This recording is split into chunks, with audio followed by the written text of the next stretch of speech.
$5 billion. Yeah. That is the number that just completely jumped out at me from the financial reports this morning. We are looking at a market cap of $5 billion for a product that literally didn't exist 2 years ago. It is a staggering ascent. I mean, even in the crypto world, where things moves at light speed, this is a massive outlier. And usually, when we talk about that kind of rapid growth, we are talking about a viral AI app or a new microchip, maybe a wildly successful video game. Right, something with huge consumer buzz. Exactly. But we aren't. We are talking about a stablecoin. Specifically, we're talking about USD1. Which, on the surface, is supposed to be the most boring asset in the entire digital ecosystem. Right. It's literally just supposed to sit there and be worth $1. Right. But the context here is, well, it's unprecedented in the history of American finance. Truly unprecedented. Because this isn't just a tech startup. This is World Liberty Financial. We are looking at a private currency that is explicitly linked to and owned in part by the sitting president of the United States. It really is this wild collision of three massive worlds, right?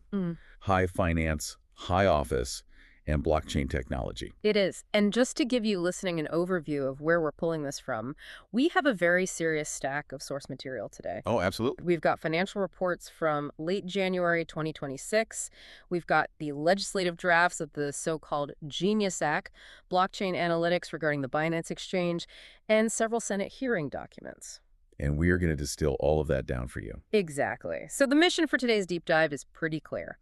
We need to unpack how the Trump family is positioning USD1 to become the de facto digital dollar. We also need to look at the role of the Genius Act in paving the way for that. Right. And finally, look at the systemic risks. What happens when a politically tied currency becomes too big to fail?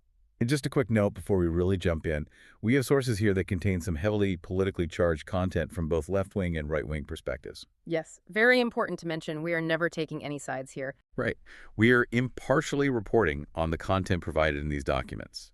We aren't endorsing the viewpoints, just conveying the ideas and the data from the source material so you can understand the mechanics at play. Exactly. So let's just strip away the politics for a second and start with the product itself. What exactly is USD1? Well, for the listener who might just have a standard crypto account and checks it maybe once a month, think of a stablecoin like a poker chip at a casino. Okay, I like that analogy. You walk up to the cage, you give them a real US dollar cash, and they give you a digital token, a chip, that is worth exactly $1. And you use that chip to trade other crypto, send money overseas, whatever you want. Right. And at any time, you should be able to go back to the cage and swap it back for a real dollar. It's a digital proxy for cash. So it's not Bitcoin. It's not supposed to go up and down in value. Exactly. So USD1 was launched in March 2025 by World Liberty Financial, or WLFI. And it uses what's called a fully reserved model. Meaning, for every digital token they issue, they supposedly have a real dollar, or a safe equivalent, like a short-term U.S. Treasury bill, sitting in a vault. Correct. And according to the reports, custody is handled by BitGo Trust. And technologically, it runs on the standard plumbing of the crypto world, right? Ethereum, BNB Chain, Solana, and Tron. Yeah, technically speaking, they aren't reinventing the wheel here. It's a very standard vehicle. But standard vehicles do not usually go from zero to a $5 billion market cap in roughly 10 months. No, they don't. I mean, I was looking at the comparison charts in the source material. It overtook PayPal's stablecoin, PYUSD, in less than a year. PayPal has hundreds of millions of existing users. How did a brand new startup beat them so fast? That is the $5 billion question right there. And if you look at the blockchain analytics regarding Binance that we have, it's clear this wasn't entirely organic word-of-mouth growth. It was engineered. Highly engineered through incentives.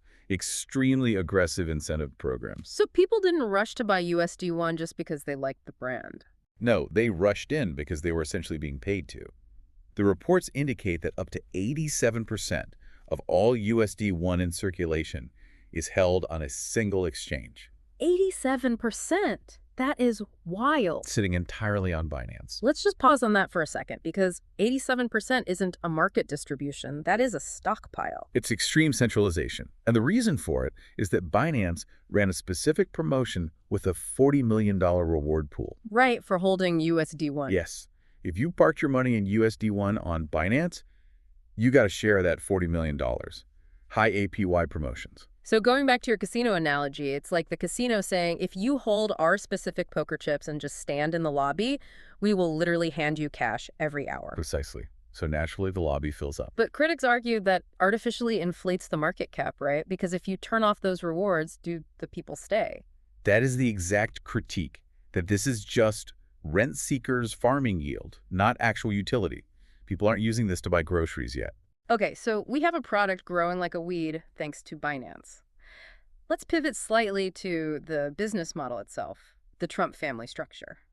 The narrative shift here is really quite fascinating. It is. I remember back in 2021, Donald Trump was very vocal, calling crypto a scam. He said the dollar should be the only currency. He was very anti-crypto back then. So how do we get from calling it a scam to being the quote-unquote chief crypto advocate launching a digital dollar? The official explanation, which we see in interviews with Eric Trump in our sources, is debanking. Debanking, meaning getting shut out of the traditional financial system. Right. After January 6, 2021, Eric cites that the Trump organization faced severe financial headwinds. Banks cutting ties, accounts closing. So they started viewing blockchain as a defensive tool? Exactly. Building a financial system where they can't be canceled. But looking at the corporate structure and the revenue splits in these financial reports, this doesn't look like just a defensive move anymore. No, it looks like a highly lucrative commercial juggernaut. Break down the structure for us, because the entity behind this is called DT Marks DeFi LLC. In Delaware, yes. And that entity, representing the family, is contractually entitled to 75% of the net protocol revenues. 75% is a massive cut. It is, but the fees from the protocol are actually just a fraction of the story. The real paper wealth comes from the equity, the tokens themselves. Right, the WLFI tokens. The sources show the family was allocated 22.5 billion tokens at Genesis, Which is 22.5% of the total supply. and as of late January 2026, the paper wealth of those tokens is estimated at nearly $5 billion. But that $5 billion is theoretical wealth. And this brings us to a really crucial concept from the reports, the low-float, high FDV model. Fully diluted valuation. Explain how that works for you listening who might not be deep into crypto tokenomics. Think of it like printing 100 rare baseball cards. You lock 99 of them in a safe, and you put exactly one up for sale on the open market. Because there's only one available, the scarcity drives the price up, say, to $1,000. Exactly. So you sold one card for $1,000. Then you look at your safe with the other 99 cards and say, well, they are trading at $1,000 each, so I hold $99,000 worth of cards. But if you actually tried to sell all 99 at once? The market would flood, and the price would crash to zero. Right. The float, the tradable amount, is tiny. The FDV, the theoretical total value, is massive. That is the situation with the Trump family tokens. They are unreleased. They have massive paper wealth. But they can't simply cash it out tomorrow without crashing the market. They need the ecosystem to grow massively, so there's enough liquidity to absorb their selling eventually. Exactly. Their wealth is locked and contingent on future liquidity events, which means they desperately need this project to become absolutely dominant. And that brings us right to the regulatory environment. Because if you need your product to win to secure your family fortune, and you also happen to be the president of the United States, It certainly helps if you can write the rules of the game. enter the Genius Act. Yes. Signed by President Trump in early 2025. Now, to be fair, the stated purpose was to create a federal regulatory framework for stablecoins, which the entire industry had been begging for. True. Clear rules are necessary for adoption. But the Senate banking documents and memos from former ethics councils from the Clinton, Bush, and Obama administrations highlight some major concerns. What's their primary critique of the act? That it completely lacks provisions to prevent the president from personally profiting. They argue it effectively allows him to regulate the very industry his family dominates. Creating what the documents call a regulatory moat. Right. The act favors compliant, U.S.-chartered stablecoins, which puts offshore competitors at a massive disadvantage. Competitors like Tether, USDT, which operates offshore. Exactly. The legislation tilts the playing field heavily toward domestic operations like USD1. And they are taking it a step further than just being a token. In January 2026, WLFI applied to the OCC, the Office of the Controller of the Currency. For a national trust bank charter.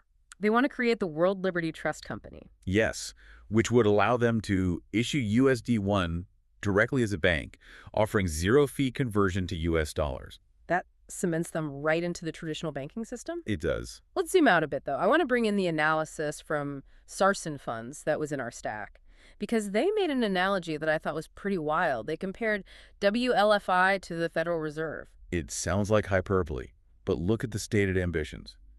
The Fed acts as a lender of last resort during a crisis. Right, they provide liquidity to stop panic. WLFI aims to do exactly that for blockchain markets. If there's another FTX-style collapse, WLFI wants to step in and provide emergency liquidity. Using their massive balance sheet to bail out the protocols? Exactly. And beyond that, they aim to set interest rates for DeFi lending, to cool bubbles or spur growth. Which is literally what a central bank does. Yes. And then there is the connection to the U.S. Treasury and the strategic digital asset stockpile.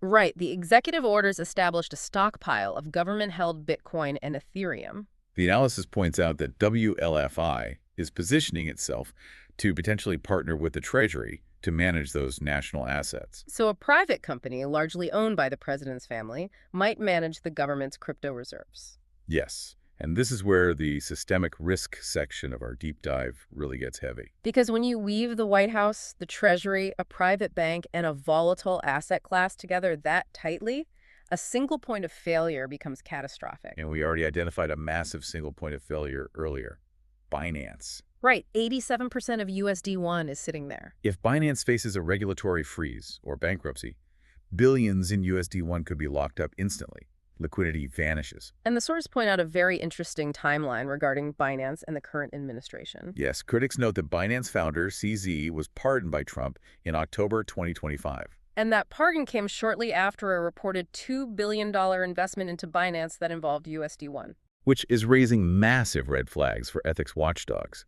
It highlights the centralization risk perfectly. But it's not just Binance. We have to talk about foreign influence, which was outlined in the Sovereign Chain report. Right. That $2 billion investment into Binance using USD1 came from a UAE-based fund. Linked to key figures like Tanoun bin Zayed Al Nahyan. And Justin Sun, the founder of Tron, invested $30 million directly into WLFI. Why does this foreign investment matter so much from a national security perspective? Because of the leverage. Remember the unreleased tokens, the low float? The family's $5 billion in paper wealth depends on the price staying up. Exactly. Critics argue that if foreign nations hold massive amounts of USD1 or WLFI tokens, they could use that to curry favor with the president. Because if they threaten to dump those tokens on the market, they crash the price and wipe out the president's family fortune. That is a massive bargaining chip to influence U.S. financial or foreign policy. And speaking of foreign policy, there's the sanctions issue. Stablecoins currently account for 84% of illicit transaction volume. Nations like Russia and Iran using them to evade sanctions. Right.